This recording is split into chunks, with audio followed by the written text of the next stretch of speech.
नमस्कार। पत्रिका टीवी के खास प्रोग्राम पत्रिका मंच में जिस शख्सियत से हम आपको मिलवाने जा रहे हैं, ये मूल रूप से जयपुर निवासी है, लेकिन बॉलीवुड इंडस्ट्री से जुड़े हुए हैं। बात करें डॉक्टर विकास सक्सेना की। विकास कोरियोग्राफर है, एक्टर है और भी बहुत सारे काफी सारी खूबियों के मालिक है, तो उन्हीं से जानेंगे उनकी सारी खूबियों के बारे में। विकास, बहुत बहुत स्वागत है आपको पत्रिका स्टूडियो में। कोरियोग्राफर आप हैं, आप एक्टर भी हैं, बॉलीवुड से भी आप जुड़े हुए हैं। शुरुआत जो हुई थी सफर की आपकी बॉम्बे तक की, कैसे हुई? ये बताने में तो पूरा दिन रात निकल जाएगी। बेचारी शर्ट में आप बताइए। हाँ, क्योंकि यहाँ से और मुंबई तक की गाड़ी पकड़ूंगा तो बहुत सारे स्टेशन आते हैं। जी बिल्कुल बिल्कुल। लेकिन हाँ, सफर बड़ा कठिन था मेरा, क्योंकि मैं एक मतलब ऑफिसर फैमिली से बिलोंग करता हूँ, सर्विस क्लास जी। तो बहुत कठिन था। शुरुआत आप ये मान के चले कि एक शौक से हुई थी। छोटा था तो बस रेडियो पे या कहीं भी गाना आ रहा है तो बस नाचना है, तो शोक गीत चल रहे उस पर भी नाचता था, स्टेप बनाता था जी। जिसको आजकल लोग अर्बन स्टाइल, सॉफ्ट डांस वगैरह पे ले रहे हैं, ये हम लोग तब भी करते थे। और बस एक शौक ने जन्म लिया। फिर जेके में गया, रविंद्र मंच गया, यहाँ हमारे गुरुओं से मैंने एक्टिंग के कोर्स सीखे जी। तो एक्टिंग में इंटरेस्ट आया। शुरू से ही बस एक यही था कि स्कूल में भी जो भी कल्चरल एक्टिविटीज हुई उसमें सबसे आगे रहना। कॉलेज में गया तो यूनिवर्सिटी के सारे अवार्ड्स 97 से लेके 2003 तक मैंने जीते हैं। फर्स्ट प्राइज राजस्थान यूनिवर्सिटी, आप कभी भी देख सकते हैं जी। और फिर बस धीरे धीरे इसी लाइन को फॉलो किया। कुछ लोग बोले, पहला ब्रेक मिला मुंबई के डांसशाला से जी, जिसमें मैंने एक जफर भाई का एक नेगेटिव कैरेक्टर निभाया था। शक्ति कपूर, राखी सावंत, आशिमा शर्मा उसमें डेब्यू करी थे। प्रशांत नारायण एक्टर थे उसमें जी। आदित्य पंचोली, मुकेश तिवारी, सभी लोग, अच्छी स्टार कास्टिंग थी। और फिर उसके बाद एक मूवी बेटियां करी है और एक अभी सफरनामे है, वो अभी 2020 तक सब्जेक्ट टू रिलीज है जी। फिर काफी असिस्ट किया। फिर मुलाकात सरोज खान जी से हुई और धीरे धीरे मिलता गया। अपने मुदस्सर खान, एक अपने शक्ति मोहन और भी डांस कोरियोग्राफी टीम में मिलता चला गया। बस कड़ियां जुड़ती गई। जैसे आप बता रहे थे कि आपने थिएटर किया, मतलब एक्टिंग की सीखा है, तो आपने थिएटर किया था या जो एक्टिंग आपने सीखी वो किस वजह से सीखी थी? थिएटर से शुरू किया था और जेके से किया था मैंने। हमारे उस टाइम डायरेक्टर हुआ करते थे सरताज माथुर साहब जी। बड़े गुरु, उनसे ही शुरुआत। फादर के नोन भी थे तो हम लोग यहीं रहते थे एमएलए क्वार्टर्स में जी। तो बस वहां देखा, थोड़ा बहुत अच्छे दोस्त मिले। आज इरफान खान आप देख रहे हैं, उनसे भी थोड़ा बहुत, रविंद्र मंच, वो तो शायद नहीं ध्यान होगा बट मेरे को ध्यान है, हम बच्चे थे तो उनसे भी कुछ थोड़ा बहुत देखते थे हम लोग। और सरताज सर के थ्रू अनूप सोनी सर, जो आजकल आप सोनी टीवी पे देख रहे हैं, काफी फ्रेंड्स हैं जयपुर राजस्थान थिएटर से जो कि वहाँ अच्छा काम कर रहे हैं। मैं भी बस थोड़ा बहुत कर रहा हूँ। थोड़ा बहुत जो भी आप काम कर रहे थे, जो आप जयपुर से बॉम्बे का जो आपका सफर रहा, जैसे आप पहुंचे, तो आप एज ए एक्टर बनने वहां पहुंचे थे या कोरियोग्राफर के लिए गए थे आप? देखिए, बड़ा अच्छा क्वेश्चन है और थोड़ा कंफ्यूजिंग भी है, क्योंकि मैं शुरू से ही दोनों चीजों में इंटरेस्टेड रहा हूँ। और दोनों चीजों में इंटरेस्टेड रहने से ये रहा है कि एक्टिंग के लिए तो गया ही था, ऑडिशंस बहुत दिए, क्योंकि ये किसी ने कहा कि वहां जाओ, सारे प्रोडक्शन हाउसेज में जाओ, वो करो। ज्यादा डिटेल में तो नहीं जाऊंगा क्योंकि इंडस्ट्री से जुड़ चुका हूँ, अब सब बातें ज्यादा कुछ शेयर नहीं कर पाऊंगा। लेकिन हाँ, एक स्ट्रगल है, आप कहीं रहते हैं, क्योंकि हम लोग शुरू में गए, 3 दोस्त गए थे यहाँ से, तो हम भाईंदर थोड़ा आउटर एरिया में आता है जी, वहां रहते थे फ्लैट किराए पे लेके। अब हम तो राजस्थान के अपने राजची ठाट बाट से रहने वाले, वो मुंबई के धक्के और वो सब नहीं पता थे, तो अब सब सीख गए। अब तो 6-7 साल हो गए। अभी फिलहाल मैं अंधेरी वेस्ट में रह रहा हूँ और मेगा मॉल के पास में, तो अब तो सारा कुछ ट्रेनिंग मिल गई है। एक्टिंग करने ही गया था मान लें, और कोरियोग्राफी और ये तो मेरे ब्लड में है, मैं करता ही हूँ शुरू से ही डांस कोरियोग्राफी। फिर गुरु मास्टर अपने सरोज खान जी ने बड़ा सपोर्ट और आशीर्वाद दिया। और एक शख्स का नाम मैं लेना चाहूंगा जो मेरे वास्तविक इंट्रोड्यूसर या गुरु हैं, उनका नाम है लॉलीपॉप सर जी। आपने गाना देखा होगा कई बार, एक आती क्या खंडाला, आमिर खान साहब जी, जी बिल्कुल। वो सर का ही, मेरे गुरु का, लॉलीपॉप सर का ही। उनका नाम संजय प्रधान है, मैं उनको हमेशा याद करता हूँ। उन्होंने मेरे को बहुत टिप्स सिखाए, क्योंकि मैं ऐसा सोचता था कि डांसर ही कोरियोग्राफर होता है, मुझे नॉलेज नहीं थी। तो कैमरे पे एक जयपुर में शॉट चल रहा था, माहिया सॉन्ग चल रहा था मुंबई के डांसशाला में, कालवाड़ में। वहाँ मैंने कैमरा वैमरा देखा तो बोले, मैंने कहा मैं भी कोरियोग्राफर हूँ। तो फिर उन्होंने मुझे मेरी हकीकत पता लगी तो ऊँट पहाड़ के नीचे आया तो समझ में आया। तो फिर मैंने बस वहीं उनके पैर पकड़ लिए। मैंने कहा मुझे आप सिखाओ कि ये क्या हो सकता है।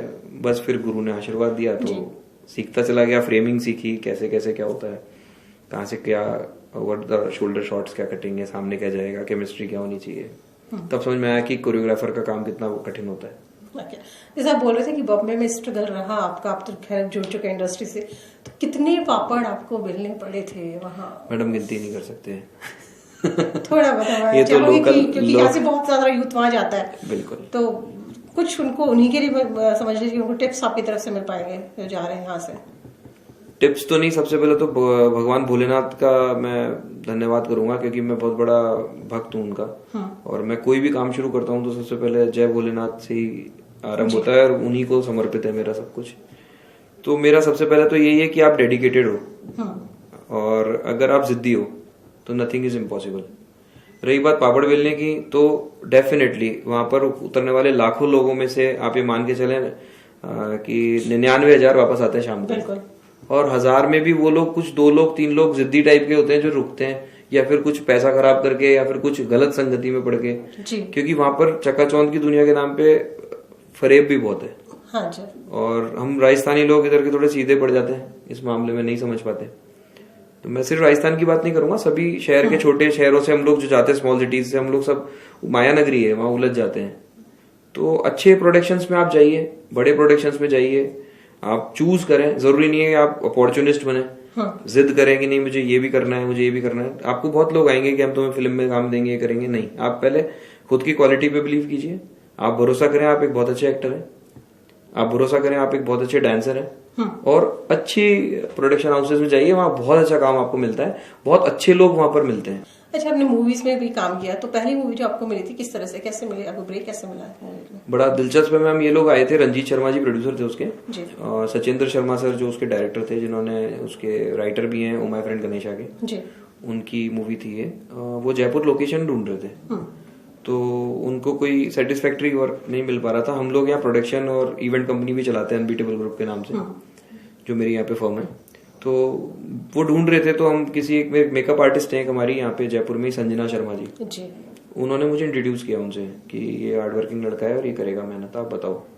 तो मेरे पास प्रोफाइल्स थी सबकी, तो मैं अपने आप को तो रख ही नहीं रहा था। मैंने उनको बस ये बताया ठीक है, उनको लोकेशन विजिट कराएं, दिल्ली रोड की है वो, कालवाड़ किला, सब। उनको मेरा काम अच्छा लगा। फिर एक दिन ऐसे ही वो जब डायलॉग वायलॉग चल रहे थे, तो रात में हम छत पे बैठे हुए बात कर रहे थे, तो मैं भी, राखी सावंत वगैरह सब थे, तो मस्ती कर रहे थे हम लोग। डांस वांस जो लास्ट में पैकअप के बाद होता है, तो मैं डांस कर रहा था। सचिंद्र शर्मा सर बोले यार तुम तो बहुत अच्छा डांस कर रहा है क्या।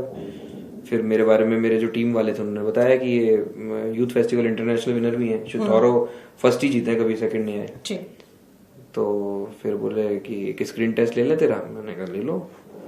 तो अब लिया, फिर बोलते हैं यार पॉजिटिव रोल तो खत्म हो गए, तेरे को एक नेगेटिव रोल देता हूँ गुंडे का, बढ़िया गुंडा बनेगा। मैंने कहा बिल्कुल, कोई दिक्कत नहीं है, बन जाएंगे, क्या दिक्कत है। मैंने कहा मूवी रिलीज होगी ना? बोला हाँ बिल्कुल होगी। मैंने कहा ठीक है। ये शुरू से मेरे को काम तो बहुत मिलते थे, लेकिन मैं थोड़ा, मेरा चूज था कि मैं हिंदी मूवी में काम करूं, ये मेरी जिद थी। तो फिर हुई मूवी, पीके के साथ ही रिलीज हुई, ठीक ठाक चली, अच्छी मूवी थी, मुंबई के डांस वाला। और उसमें फिर उन्होंने मेरे को दिखाया, जफर भाई का लिया उन्होंने मेरा कैरेक्टर, और बस वहीं से सिलसिला चालू हो गया, मुंबई वालों के संपर्क में आ गए। और फिर सेकंड मूवी आपकी जो थी वो अभी सब्जेक्ट टू वर्क चल रही है। अच्छा, थिएटर जैसे आपने यहाँ पे किया, तो कितना थिएटर कितना किया आपने, कुछ ज्यादा टाइम अपने काम? मैंने थिएटर, हाँ मैंने ज्यादा तो नहीं बोलूंगा, मैंने 3 साल 4 साल ही यहाँ पर काम किया, रविंद्र मंच और जवाहर कला केंद्र दोनों मिला के। तो कहीं कहीं जगह पे बड़ा, आज मैं सेट हूँ, तो एक बात जरूर आपके माध्यम से बोलना चाहूंगा। और ये एक तरह से मान लीजिए उस समय एक 15-16 साल के लड़के पे जो चोट लगी थी, मुझे मेरे फादर एक्चुअली पसंद नहीं करते थे जी।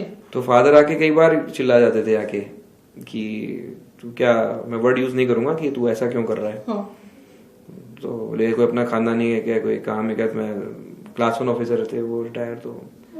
तो मैंने कहा, तो मेरे जो सर थे वो बाद में बड़ा पिंच किया करते थे मुझे, तू तो बड़े बाप की औलाद, तू तो IAS बन, RAS बन, तू क्या करेगा। जबकि मैंने यहाँ पर बाल जो नाट्य शिविर होता है उसमें मैंने फर्स्ट प्राइज जीता था और उन्होंने ही मेरे जज किया था, मेरे गुरुओं ने जी। लेकिन जब यहाँ से हमारा एक्ट गोवा गया तो मेरा नाम नहीं था। क्यों? अब वो क्यों का जवाब मुझे आज तक नहीं मिला। अच्छा। वो क्यों की जिद थी कि आप जो अनबीटेबल ग्रुप देख रहे हैं, इतना बड़ा फर्म है, आज हम नेशनल इंटरनेशनल लेवल पे हम काम कर रहे हैं। ये अनबीटेबल ग्रुप यही बना था 97 में। हमारे बाल नाट्य शिविर के जिस ग्रुप में मैं था उसका नाम अनबीटेबल ग्रुप था। जो आज भी रखते हैं लोग अपने अपने ग्रुप्स के जी। तो मैं एकलव्य था, मुझे द्रोण नहीं मिले, वो आज तक भी नहीं मिले। बिल्कुल कहीं ना कहीं कमी खलती है आपके। बिल्कुल गुरु की कमी मुझे शुरू से खली, तो मैंने भोलेनाथ को गुरु बनाया जी। मैंने फोकस किया, फिर मैंने टीवी देखे, टीवी पे जो मुझे, जैसे मैं प्रभु देवा सर को बहुत फॉलो करता हूँ, मेरे लिए भगवान है। सरोज खान जी मेरे लिए बहुत, वो तो लाइब्रेरी है साक्षात, सभी जानते हैं, उनसे बड़ा नाम नहीं है इंडस्ट्री में। सरोज खान जी, फिर लॉलीपॉप सर, ये लोग कुछ ऐसे मिले जिन्होंने मुझे कुछ टिप्स देते रहे जी। मैं एग्जैक्ट नहीं बोलूंगा कि इन्होंने मेरे को पूरा सिखाया बिठा के, नहीं, उन्होंने मुझे खड़े रहने की परमिशन दी अपने सेट पे, तो मैं ऑब्जर्व करके सीखता रहा। मुझे ऐसे नहीं सिखाया किसी ने कि देख ये फ्रेम होता है, ये ऐसे होता है, नहीं, ऐसा मुझे किसी ने कभी नहीं सिखाया। असिस्ट करते करते करते वो काम मुझे मिलता चला गया। विकास, बातचीत का सिलसिला जारी रखें, ब्रेक ले लेते हैं, ब्रेक के बाद आपसे मैं फिर दोबारा बात करूंगा। जरूर। तो पत्रिका मंच में फिलहाल वक्त एक छोटे से ब्रेक का, ब्रेक के बाद भी विकास से बातचीत का सिलसिला जारी रहेगा। बने रहे पत्रिका टीवी के साथ। ब्रेक के बाद आपका स्वागत है, आप देख रहे हैं पत्रिका मंच और हम बात कर रहे हैं विकास से। विकास, इतना टाइम अपने काम के, इतना टाइम से आप कर रहे हैं काम, जयपुर भी है, बॉम्बे, दोनों जगह आपका काम चल रहा है। डांस जो आप करते हैं, आपको सबसे ज्यादा फेवरेट फॉर्म कौन सा है डांस का जो आपको पसंद है? जी, पसंद तो बहुत सारे हो गए, क्योंकि अब तो इसका विजन ही बदल चुका है जी। हवा में भी डांस हो रहा है, जमीन पे भी हो रहा है, इसका भी कुछ हो रहा है। लेकिन मेरा तो फेवरेट शुरू से बॉलीवुड है, फ्री स्टाइल, और वही मैं करता हूँ। और वही सारा मेरे को अच्छा लग रहा है कि भाई मैं बॉलीवुड डांस कर रहा हूँ, या जो भी मेरी परफॉर्मेंस हो रही है वो बॉलीवुड पे ही मैं फोकस करता हूँ। फ्री स्टाइल डांसिंग जिसमें एक्सप्रेशंस हों, जिसमें स्टेप्स हों, हम लोग कुछ करें, वही रहता है। ओके। आप जॉलीवुड क्या है उसके बारे में बताइए, क्या है, क्या नया कॉन्सेप्ट लेकर आ रहे हैं, क्या है, इसके बारे में थोड़ा सा जानना चाहूंगी। जी हाँ, जॉलीवुड एक थॉट थी मेरी। जब मैं छोटा था तो मैं सोचता था कि क्या कभी प्रभु देवा सर से मिल पाऊंगा, क्या मैं कभी सरोज खान जी को देख पाऊंगा, तो मेरे एक थॉट थे। फिर इतना पैसा भी नहीं था, इतना एफर्ट्स नहीं, जानते नहीं थे कहाँ मिले, किससे मिले, और वो हमारे सुन के आएंगे क्यों। तो अब हमारा टाइम वो चीज निकल गया कि अब हम उन सब में करते हैं। तो मैंने सोचा कि क्यों ना ऐसा कुछ किया जाए कि जो वहां लोग कर रहे हैं उनको यहाँ लाया जाए जी। तो फिर कुछ कमा के कुछ थोड़े फंड्स अपने खुद की जेब से किए, कुछ दोस्त, कुछ फाइनेंसर्स जुड़े हमारे साथ में, तो एक डीजेडी करके एक मैं कंसेप्ट लेके आया, डांस जयपुर डांस, जिसका पहला सीजन मेरे संग मुदस्सर खान आए, सेकंड सीजन में मेरे संग शक्ति मोहन आई, और थर्ड सीजन में मेरे संग खुद सरोज खान जी आई। तो इसके बाद फिर ये लगा कि एक शूटिंग क्यों ना हम यहाँ प्रोडक्शन बनाए जी, हम यहाँ पर शूट करें। तो वो मैंने टिकट टू बॉलीवुड के नाम से एक मैंने टैलेंट हंट खोज किया। तो उसमें ऐश्वर्या और कुछ लोग चुने गए। मेरे पास देवांश है, एक बच्चा, एक बच्ची है, एक प्यारा सा नाम है उसका, वान्या जी। इन तीनों को लिया, फिर एक एल्बम बनाया मैंने जिसका नाम सफर है, जो जल्दी अभी इसी मंथ एंड में रिलीज होने का है जी। और वर्ल्ड वाइड रिलीज हो रहा है वो। तो हिंदी एल्बम है, हिंदी सॉन्ग है सफर मेरे इश्क का। तो वो लगा कि हम लोग वहां का काम वहां शूट ना करके हम जयपुर में लाके शूट करें, जिससे यहाँ के टैलेंट को मौका मिले जी। और यहाँ से हम पोस्ट प्रोडक्शन ऑब्वियसली मुंबई करेंगे, क्योंकि टेक्नोलॉजीज की कमी कहीं कहीं हमें अखर जाती है। यहाँ पर है हमारे पास अच्छा, लेकिन फिर भी थोड़ा बहुत रह जाता है, अभी भी कुछ चीजें नहीं मिल पाती। तो ये कंसेप्ट दिमाग में आया कि यहाँ पर हम बॉलीवुड के छोटे भाई जॉलीवुड को बनाएं, मतलब हम प्रोडक्शन करें। राजस्थान इतना सुंदर है, पद्मावत जैसी बड़ी बड़ी मूवीज बन गई, हमारे पास किले हैं, हमारे पास पानी, हमारे पास सब कुछ है, बहुत हरियाली, हमारे पास बहुत अच्छी लोकेशन है। तो हम इस लोकेशन को कैश करें, हम यहाँ पर इसको हेरिटेज बनाएं, लोगों को काम मिले। मैं गवर्नमेंट से भी अपील करूंगा कि हम लोग के लिए कुछ ऐसा प्लेटफॉर्म दें, हमें जमीन दें, हमें कुछ चीजें दें, फाइनेंशियल हेल्प करें कि हम लोग जॉलीवुड बनाएं और इनिशिएटिव लें यहाँ के सांस्कृतिक मंत्री। सफर के बारे में थोड़ा सा और बताइए, मैं उसके बारे में जानना चाहूंगी, क्या है सफर? एक सॉन्ग है, इसको गुफी पेंटल साहब ने, जो कि मामा शकुनी जब हम छोटे थे तो आपने भी देखा होगा शायद उनको, तो गुफी पेंटल साहब ने इसको लिखा है सॉन्ग को, और कुमार सपन और तृप्ति सिन्हा ने इसको गाया है। कोरियोग्राफ, डायरेक्ट और डायरेक्शन मेरा ही है, डीओपी तिवारी जी हैं। जी। ऐश्वर्या, देवांश और वान्या इसमें मेरे को स्टार्स हैं। ये एक लव स्टोरी है जिसमें एक रजवाड़े का रोल मैं प्ले कर रहा हूँ, जो कि अपनी पुरानी बचपन की एक फ्रेंड है, उससे शादी करने के उद्देश्य से जयपुर वापस आता है। और बस बचपन की लव स्टोरी को कि एक अनटोल्ड एक लव स्टोरी है कि कितना ज्यादा डिवोटेड है वो लोग, तो पुरानी बातें याद आती हैं। फिर बाकी आप गाना देखिएगा, जल्दी रिलीज होने वाला है, बहुत मजा आएगा। आपका प्यार चाहिए सब लोगों का। बिल्कुल बिल्कुल जरूर। जैसे आप बता रहे थे जब आप यहाँ से अपने फादर को बिल्कुल पसंद नहीं था कि आप उनकी तरफ से, अब क्या कंडीशन, अब क्या सपोर्ट है उनका या नहीं? वही कंडीशन। देखिए अभी तो उनको थोड़ा सोचने समझने का अभी नई प्रॉब्लम हो गया, वो बेड रेस्ट पे ही है, तो अभी वो एक तरह से अनकॉन्शियस ही रहते हैं और मतलब ज्यादा कभी कभी पहचान जाते हैं, मेमोरी लॉस भी होती है, कभी नहीं पहचानते हैं तो बहुत प्यार करते हैं। हाँ, लेकिन आज से 6 महीने पहले ऐसा नहीं था, वो बड़े बिल्कुल फिट थे और उन्होंने मतलब अब वो प्राउड करते हैं, लाइक उन्होंने जितना भी उस टाइम पे था, अगर आप मिलेंगे तो वो यही कहेंगे कि भाई नहीं मेरा बेटा बहुत अच्छा है, तो अच्छा लगता है उनको सुन के जी। क्योंकि जब उन्होंने देखा कि सरोज खान जी आई यहाँ पे, हाँ। डीजेडी में जब मैंने और सरोज जी ने साथ बैठ के जज किया, शक्ति मोहन आई, तो जिन सितारों को वो टीवी पे देखते थे, सीरियल्स तो सभी देखते हैं घर में, तो उन्होंने देखा कि नहीं ये तो कुछ कर तो रहा है। फिर हमने अभी एक बच्चा डीजेडी विनर हुआ, एक बच्चा अभी जीता था जी। तो वो अभी सुपर डांसर्स में टॉप पे चल रहा है। वो डीजेडी का हमारा विनर था गौरव सरवन, उसको आप अभी भी देख सकते हैं। तो यहाँ से प्लेटफॉर्म भी मिलने लग गए कि यहाँ से बच्चे जीत रहे हैं, जा रहे हैं, तो हर माँ बाप को खुशी होती है, तो मेरे फादर को भी खुशी है। बिल्कुल। कोरियोग्राफ करना किसी सॉन्ग को या किसी प्रोग्राम को जज करना, दोनों में से ज्यादा प्रेफर आप क्या करते हैं, पसंद क्या है ज्यादा? मैम ऑफ कोर्स कोरियोग्राफी, क्योंकि धंधा ये है और लगन भी यही है और जिद भी यही है। कोरियोग्राफी और डांस एक्ट 2 चीजें मेरा जुनून है। जज करने में हम, हाँ, जज से एक फायदा ये मिलता है कि हमें नई नई चीजें सीखने को मिलती है। जजमेंट का मतलब ये नहीं होता है कि आप सुप्रीम पावर है और आप किसी को, मेरे हिसाब से मैं तो हर एक बच्चे से सीखता हूँ और उनके एक्ट से मुझे इतना सीखने को मिलता है कि जब मैं किसी एक शो को जज कर रहा होता हूँ तो मेरे पास इतना मटेरियल होता है लौटते टाइम कि फिर वो मैं अपने शूट्स में अपने वहां और उनको इम्प्रोवाइज करके और उसको थैंक्स बोल के आता हूँ कि बेटा तूने मुझे सिखाया, धन्यवाद। नई जनरेशन बहुत अच्छा कर रही है, हमारे बाद आ रहे हैं वो लोग बहुत अच्छे आ रहे हैं, तो thanks to all of you. और बड़े छोटे सबसे सीखने को मिलता है। रियलिटी शोज बहुत आ रहे हैं, कितना फायदा है इन रियलिटी शोज का? रिगार्डिंग फायदा जैसे मंच मिलता है, इससे आपको लगता है कि जो जीत गए, जो विनर है, टॉप 3 में आ गए, चलिए उनका तो एक बार नाम हो गया, बाकी जो लोग पीछे रह जाते हैं उनको कुछ फायदा मिलता है? आपको क्या लगता है? बेशक फायदा मिलता है। देखिए सबसे पहले तो मैं आपको बताऊं, मैं डांस की बात करूंगा क्योंकि जिस फील्ड से हूं, देखिए सबसे पहले तो बेस्ट एक्सरसाइज फॉर कार्डियक है। आप ये मान के चले आप सफल हो ना हो, आप बेसुध होके 1 घंटा या 2 घंटा नाच लेते हैं तो आपने अपना सारा जितना फैट है वो बर्न कर लिया है, आप एकदम खुश हो चुके हैं। अब इसके बाद दूसरी बात आती है प्रोफेशनल। तो प्रोफेशनल देखिए हर कोई सफल नहीं होता, हर कोई उस टॉप मुकाम पे नहीं जाता, हर कोई सरोज खान या प्रभुदेवा नहीं बन सकता, ये बात सच है। लेकिन आप इसकी वजह से ये भी सोच सकते हैं जो एक इंसान है हो सकता है वो आप हो जिसको बनना हो, तो इसलिए लगन करके मेहनत कीजिए। और ऑब्वियसली रियलिटी शोज से एक्सपोजर मिल रहा है। जब मैंने यूथ फेस्टिवल इंटरनेशनल विन किया था 97 में जी, पत्रिका आप ही के अखबार में और एक भास्कर उनमें छप गया छोटा सा कि ये जीत के आ गया, बट एक्सपोजर नहीं था, तो लोग उस टाइम नाम नहीं याद कर पाए विकास सक्सेना कौन है जी। तो वो नाम रिकॉग्नाइजेशन करने के लिए मुझे, आप देखो आज मैं 2019 में आपके सामने बैठा हूं, तो कितना बड़ा सफर मैंने तय किया, 20 साल की जर्नी की, तब मैं बता पा रहा हूं। तो ये एक्सपोजर बहुत अच्छा आजकल बच्चा करता है। फॉर एग्जाम्पल गौरव का नाम लूं, अभी थोड़े दिन पहले तक वो जयपुर में गलियों में बच्चा घूमता था, बट आज वो सुपरस्टार है जी। तो ये चीजें हैं कि आज एक्सपोजर मिलेगा, प्लेटफॉर्म मिलेगा, आप बहुत जल्दी सेलिब्रिटी बन जाते हैं, आप बहुत जल्दी अपने काम में लगन से आप आगे बढ़ जाते हैं। तो डेफिनेटली रियलिटी शोज से यूथ का भला हो रहा है, सभी का भला हो रहा है। बिकॉज ये सारी चीजें तो ये आपके काम से रिलेटेड। अब मैं थोड़ा सा आपकी फैमिली, आपका बचपन, आपके स्कूल, कॉलेज के बारे में जानना चाहूंगी, लेकिन पहले एक ब्रेक लेंगे, ब्रेक के बाद इन सारी चीजों के बारे में बात करेंगे। जी जरूर, थैंक यू। तो पते का मंच में फिलहाल वक्त एक और छोटे से ब्रेक का, ब्रेक के बाद भी विकास से बातचीत का सिलसिला जारी रहेंगे, आप बने रहे पत्रिका टीवी के साथ। ब्रेक के बाद आपका स्वागत है, आप देख रहे हैं पत्रिका मंच और हम बात कर रहे हैं विकास से।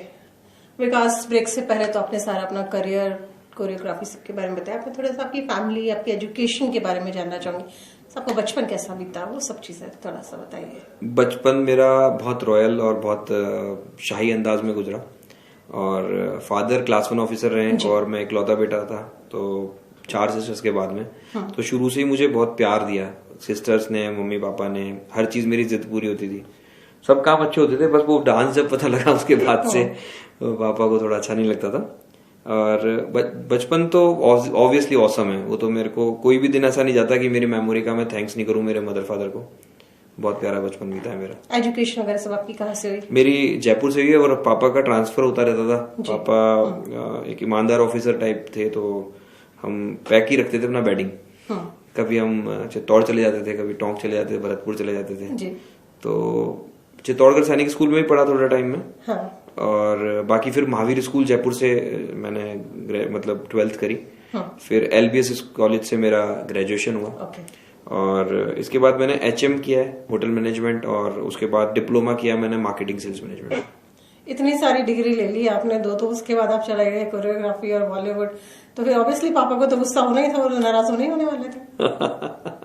नहीं, ऐसा नहीं है। मैं ये सब काम करते करते साथ में, जब मैं 9th क्लास में था तब मैंने डांस क्लासेस खोल ली थी, मैं सिखाने लग गया था जी।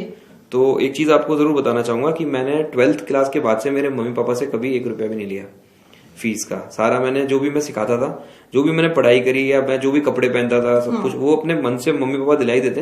बाकी मैं शुरू से सेल्फ मेड हो गया। स्कूल में जब मेरे दोस्त मिल्की वे था हमारे वहां पे, वो खड़े रहते थे, तब मैं उस टाइम पे भी डांस क्लास लेके पैसे कमाता था।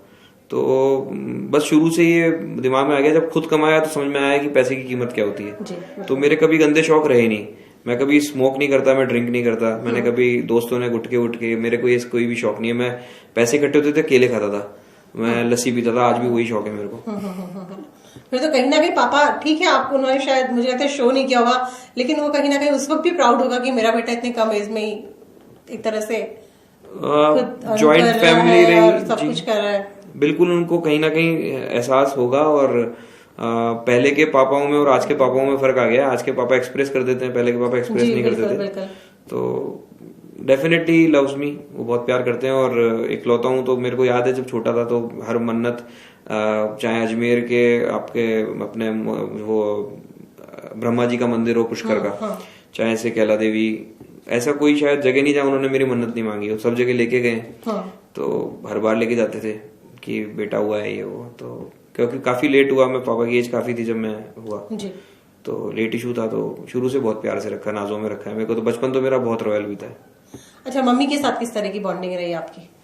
माँ मेरी औसम है, उनका जैसी माँ मैंने दुनिया में देखी नहीं, और शायद हो भी नहीं सकती मेरी माँ जैसी कोई माँ। क्योंकि आज भी उनकी इतनी एज है, फिर भी वो जब तक मैं घर नहीं पहुंच जाता हूँ जयपुर आने के बाद में, उनको नींद नहीं आती। और बॉम्बे भी रहता हूँ तो पूछती रहती है, तू क्या खाना खाया नहीं खाया तूने, तू कहाँ क्या कर रहा है। मतलब मेरी मदर ऑसम है। और although she is double MA अपने टाइम की, बहुत बड़ी बात है। और मेरी मम्मी की सोशियोलॉजी की किताब भी छपती थी, राइटिंग। और उसके बाद भी हाउसवाइफ है वो, उन्होंने कभी जॉब नहीं किया क्योंकि उस टाइम नहीं करवाया करते थे, और नीड भी नहीं थी फाइनेंशियली, क्योंकि फादर अच्छी पोस्ट पे थे। तो उन्होंने शुरू से संस्कार और बस एक ही चीज सिखाई कि डरो मत।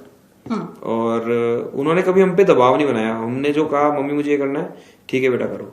मतलब उन्होंने कभी भी हम पे ऐसे बाउंडेशंस या ये नहीं करना, वो नहीं करना, या इसको नहीं मानना, या वो नीचा है या ऊंचा है, हमारे घर में कभी भी ऐसी कोई चीज नहीं आई। तो मदर मेरी बहुत अच्छी गुरु है और बहुत समर्पित लेडी है। डांस तो चलिए आपका एक तरह से करियर ही है, पूरा पैशन है, इसके अलावा और इंटरेस्ट क्या है, हॉबीज आपकी, लाइक डिसलाइक? मुझे क्रिकेट बहुत अच्छा लगता है, और WWE बहुत पसंद है, रेसलिंग्स। और बाकी मैं एडवेंचर पसंद हूँ। जब भी मैं फ्री होता हूँ तो अपनी गाड़ी उठाई और अपने फैमिली वगैरह के साथ में, और हम लोग निकल जाते हैं दोस्तों के साथ में। तो जंगल में रॉ पे जाके हमें बीच सड़क पे या बीच जंगल में बैठ के आग जलाना और वहां पे पनीर टिक्के बनाना, ये चीजें बहुत मजा आता है। हम लोग करते हैं, पिकनिक्स करते हैं। कूकस डैम पे हमने बहुत बार किया है, हमने कानोता पे गए। तो बारिश आती है, हम लोग अपनी गाड़ी में सामान लाद के ले जाते हैं और अरावली की पहाड़ियों में घुस जाते हैं। बचपन के जो दोस्त आपके, वो भी आपके टच में हैं आप उनसे, या बॉम्बे जाने के बाद वो एक जो गैप आ जाता है वो कहीं ना कहीं आया है? नहीं, मेरे कुछ दोस्त हैं, विवेक शर्मा, रवि अग्रवाल, ये लोग मेरे चाइल्डहुड फ्रेंड हैं और वो आज भी मेरे टच हैं। पवन सरदार सिख एक मेरा फ्रेंड है, अच्छा पवन सिंह, ये कुछ फ्रेंड्स हैं मेरे जो आज भी हम साथ में, स्कूल टाइम के फ्रेंड हैं हम लोग 11th-12th के। बहुत छोटे बचपन वाले तो नहीं है मेरे टच में वो लोग, क्योंकि मैंने कहा ना ट्रांसफर की वजह से हम लोग इधर उधर रहते रहे तो कभी फोकस नहीं हो पाए। लेकिन हाँ 9th-10th के बाद के मेरे फ्रेंड्स आज भी मेरे साथ हैं। दोस्तों में कहीं भी या रिलेटिव्स में या आसपास के लोगों में ये सेलिब्रिटी वाली फीलिंग आती है? आसपास के लोग किस तरह से ट्रीट करते हैं? नहीं, वो बिल्कुल भाव नहीं देते, मैं उनको एहसास कराता हूँ। अच्छा। वो फोन आते ही, जयपुर आते ही बोला आ गया क्या तू? बोला आ गया। बोले फिर मैंने कहा अब तो इज्जत कर लो यार। बोले तेरी इज्जत नहीं करेंगे। अच्छी फ्रेंड हमारी, बहुत अच्छी बॉन्डिंग है, बहुत प्यारे दोस्त है मेरे। अपने दोस्तों को कुछ मैसेज देना चाहे, कुछ कहना चाहे? हाँ, इज्जत करो यार अब। नहीं, बस खुशी से जियो और बस सब लोग अच्छी फैमिली मस्त रहें। और डांसर्स के लिए मैसेज ये है, कीप डांसिंग और राजस्थान का नाम रोशन करो। राजस्थान वालों के लिए स्पेशली बोलूंगा, आगे आओ, कुछ सीखने को मैं रहता हूँ, अवेलेबल हूँ, मेरी टीम पूरी अवेलेबल है। हमारे पास में हमारे पास सारे सब्जेक्ट हैं एडवांस, आज के जितने भी चल रहे, हिप हॉप चल रहा है, बॉलीपॉप चल रहा हो, कंटेम चल रहा हो, एक्सपर्टीज है मेरे पास सारे। तो you can come and contact me directly, किसी की हेजिटेशन की जरूरत नहीं है, आप डायरेक्ट आइए, अनबीटेबल ग्रुप में आइए, मैं सिखाऊंगा, मैं आप लोगों को बताऊंगा किस तरह से आपको आगे बढ़ना चाहिए, रियलिटी शोज में कैसे फाइट करना चाहिए। I am there for Rajasthan guys, हमेशा पूरे इंडिया के लिए ही हूँ, बट यहाँ रहता हूँ तो मैं मन है कि यहाँ के लोग आगे बढ़े। हमारे दर्शकों के लिए खास तौर पे यूथ को क्या मैसेज देना चाहेंगे? देखिए, यूथ के लिए यही है, मैं मेरे फील्ड से ही रिलेटेड मैसेज दूंगा। जी बिल्कुल। हम लोगों को जॉब की दिक्कत नहीं थी, 50-60 हजार का जॉब मिल सकता था। एक विजन में चेंज लाइए। आज मैं 30 लोगों को या 40 लोगों को रोजगार दे रहा हूं, मेरी एज उतनी नहीं है कि मैं उतने लोगों को काम दूं, लेकिन एक फील आता है, हम उनको सैलरी देते हैं। एंटरप्रेन्योर बनिए, फॉरगेट अबाउट, या तो ये मान लीजिए थोड़ा सा एक मजबूरी है कि मैं एक सामान्य वर्ग से हूं, तो एक कहीं ना कहीं हमारे को जॉब नहीं है, हम लोग के पास में हाई परसेंटाइल जा रहा है। तो खैर ये तो बहुत बड़ा राष्ट्रीय मुद्दा है, मैं इस पर कुछ उसमें पढ़ना नहीं चाहूंगा। हाँ, लेकिन ये बात भी सही है कि हम लोगों को जॉब नहीं मिलता है, तो अब हम लोग क्या करें, कुछ तो करेंगे ही। तो हम लोगों ने अपना चीजें अपनाई, व्यापार अपनाया, और अपना के अच्छा ही लग रहा है कि आज हम अपने मर्जी के मालिक हैं, कहीं भी आ जा सकते हैं, कुछ करते हैं। एंटरप्रेन्योर बनिए, जॉब जनरेट होगा, 10 लोग अच्छा करेंगे, आपको सीखने को मिलेगा। तो और फोकस कीजिए, आपकी ये मेरी गारंटी है, आप अगर फोकस है अपनी लाइफ पे तो आपको कोई आगे बढ़ने से नहीं रोक सकता। बस जो एक खुद थोड़ी देर आत्मचिंतन करें, बैठें। जैसे मैंने कैफे खोला, मैंने होटल खोला, मैंने आइसक्रीम फैक्ट्री खोली, मैंने सब काम करे हैं, बहुत कुछ किया है मैंने, भाग दौड़। बट फिर लास्ट में कुछ एक बहुत गलत, बहुत बुरा समय मेरी जिंदगी में आया था, जिसको मैं नहीं डिस्कस करूंगा। बहुत बुरा समय आया, फेज 2013, 19 से 12। अकेला बैठ गया, मेरे पास कोई नहीं था। बहुत सोचा, भोलेनाथ का मानता हूं, सोचा। लास्ट में थॉट आया कि तू कर क्या सकता है विकास, तू सबसे अच्छा क्या कर सकता है। तो आंख बंद करी तो मैं अपने आप को डांस करता और एक्टिंग करता दिखा। तो मैंने कहा ये, और इवेंट्स, मैंने कहा मैं इवेंट्स और डांस यही मेरे को आता है, और शायद यही मैं, इससे अच्छा कुछ नहीं कर सकता। तो आप अपने आप को आत्मचिंतन करें, सोचें कि आप क्या बेस्ट कर सकते हैं, और जो आपका विजन, आपके अंतरात्मा आपको गवाही दे, आप वो काम करें, आप सफल होंगे। बिल्कुल बिल्कुल, बहुत अच्छी बात आपने की। मुझे लगता है शायद कुछ ना कुछ, किसी ना किसी दर्शक को तो आपसे सीख मिलेगी। और विकास, हम सभी की तरफ से आपका बहुत बहुत शुक्रिया, आप आए पत्रिका स्टूडियो, इतना टाइम आपने दिया, और आपका जो फ्यूचर है बहुत ब्राइट हो, इसी तरह से आप आगे बढ़ते रहें। बिल्कुल, सफर को जरूर देखिएगा, सब्जेक्ट टू रिलीज है जल्दी चैनल्स पे, और आपके सारे सोशल मीडिया और यूट्यूब चैनल्स पे भी, सब पे जल्दी आने वाला है सफर मेरे इश्क का। और DJT 4 सीजन आ रहा है, तो जितने भी डांसर्स हैं इंडिया भर के, आपके माध्यम से पत्रिका टीवी का मैं सबसे पहले धन्यवाद दूंगा। राकेश जी आपका, कैमरा टीम एंड जितने भी यहाँ पे प्रोडक्शन टीम है, सबको थैंक्स बोलूंगा कि आप लोगों ने मुझे बुलाया, और हृदय से धन्यवाद, क्योंकि मीडिया सबसे अच्छा मंच होता है अपनी बात रखने का, और आप लोगों ने मुझे मौका दिया, उसके लिए बहुत बहुत धन्यवाद। और सब लोग बस DJT और इन सब में लग जाइए, प्यार दीजिए। Thank you. बिल्कुल बिल्कुल, शुक्रिया आपका बहुत बहुत। Thank you. तो ये थे पत्रिका मंच में हमारे साथ विकास सक्सेना। फिलहाल के लिए इतना ही, फिर मिलेंगे किसी नए मेहमान के साथ, तब तक के लिए दीजिए इजाजत, नमस्कार।